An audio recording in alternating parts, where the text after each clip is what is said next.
You are what you eat. So, what are you? Do you know the ingredients in your food?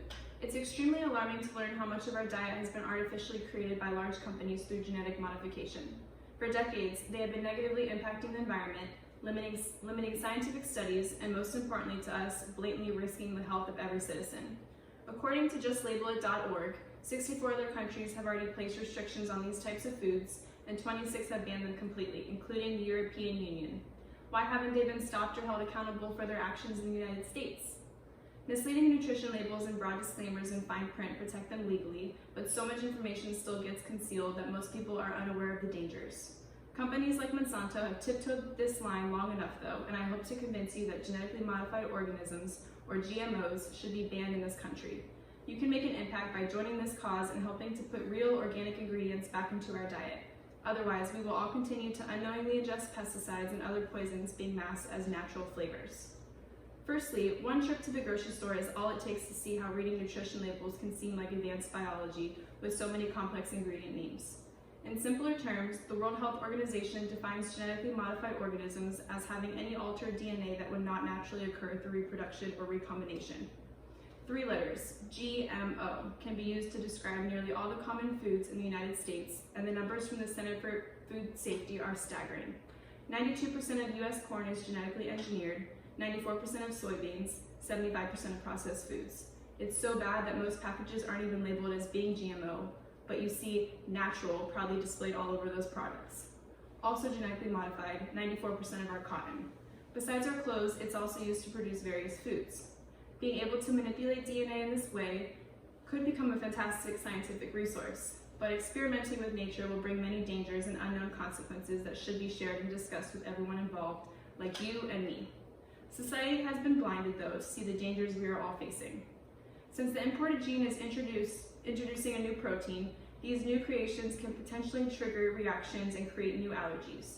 Former FDA microbiologist Louis Pribble said that the only definitive test for allergies is human consumption by affected peoples, which can have ethical considerations. What's most alarming is that the only published human feeding study on GMOs verified that portions of the artificial gene were transferred from the soy to the DNA of the gut bacteria in those people.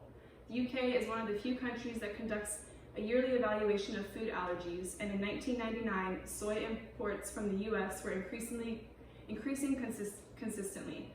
When the report was released in March of that year, the researchers at the York Laboratory discovered that reactions to soy had skyrocketed by 50% over the previous year. Their effects of gene mutation can be even more dangerous than having adverse reactions or inflammation, though. This was demonstrated in the mid-1990s when soybeans were outfitted with the gene from the Brazil nut. The scientists had attempted to produce a healthier soybean, but they ended up with a potentially deadly one. Blood tests from people who were allergic to Brazil nuts showed reactions to the bean as well, highlighting how this experimentation can transfer both beneficial and toxic DNA strands. GMOs also have an irreversible impact on the environment, as well as farmers who grow organic products. Cross-pollination is a major concern for these farmers because wind gusts can carry soil and pollen from nearby farms and contaminate their land. If tests found any trace of GMOs on a farmer's land, Monsanto and other bioengineering companies sued them for patent infringement and took control of their property. It was initially argued that GMOs would decrease the utilization of toxic pesticides on farmland, but these potent weed killers like Roundup have been used even more. Since genetically modified foods display a high tolerance to these herbicides, an increased use of these chemicals are needed in order to kill off weeds and insects. These super weeds and super bugs have been created by the overuse of chemicals on herbicide-resistant crops, mostly genetically modified corn and soybeans. In order to kill off these super weeds and bugs, farmers are forced to spray their products with more chemicals, reporting the use of up to 15 times the amount of pesticides. Glyphosate, the main ingredient in Roundup, has been linked to the development of several diseases and disorders. Animal studies have shown endocrine disruption caused by this chemical, as well as sterility, birth defects, liver disease, and cancer. Not only does Roundup impact soil composition in animals, it is shown to affect human health as well. Edwin Hardman was the first cancer patient who took Monsanto to trial, claiming that his contact with glyphosate-based chemical Roundup caused his non-Hodgkin's lymphoma. In a separate lawsuit, Dwayne Johnson, a school groundskeeper who reportedly used Roundup roughly 30 times per year, sued Monsanto after developing non-Hodgkin's lymphoma. He argued that the company's glyphosate-based weed killer was the cause of his cancer, and the company failed to report the potential risk of this product. Monsanto continually denied the risk of glyphosate, stating that it posed no threat to humans. The U.S. Environmental Protection Agency also publicized in 2017 that this chemical was not likely to be carcinogenic to humans. This is very controversial since the World Health Organization concluded in 2015 that glyphosate is probably carcinogenic to humans. Consumers are usually completely unaware of the ingredients in their foods they're consuming, especially since so many products are mislabeled. Several products claim to be natural when in fact they have been tested and proven otherwise. Americans should be aware of the foods that they're buying and have a right to know the ingredients in them. Although this is still a major problem in the United States, Congress passed the National Bioengineered Food Disclosure Standard in 2016, requiring the mandatory labeling of bioengineered foods. Although requirements were made to label ingredients by 2018, the United States Department of Agriculture extended implementation to January 1st, 2022. Manufacturers will now be required to label their foods as GMO or BE, standing for genetically modified organisms or bioengineered.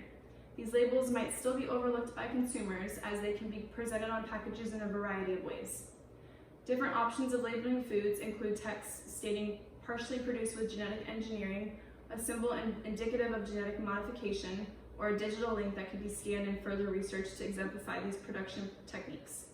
Some products can even contain just a phone number or URL that can further provide more information regarding the product development.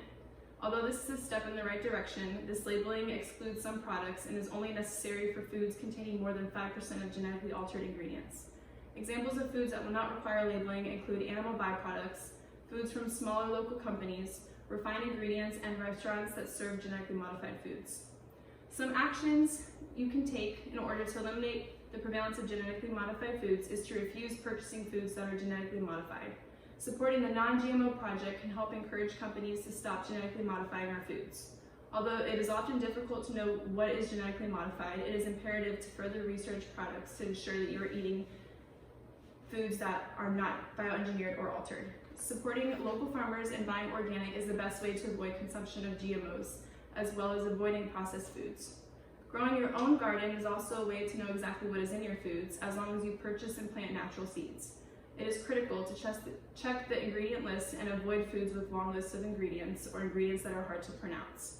It is also very important to spread this knowledge about genetically modified organisms, as many people are completely unaware of the potential risks of these products.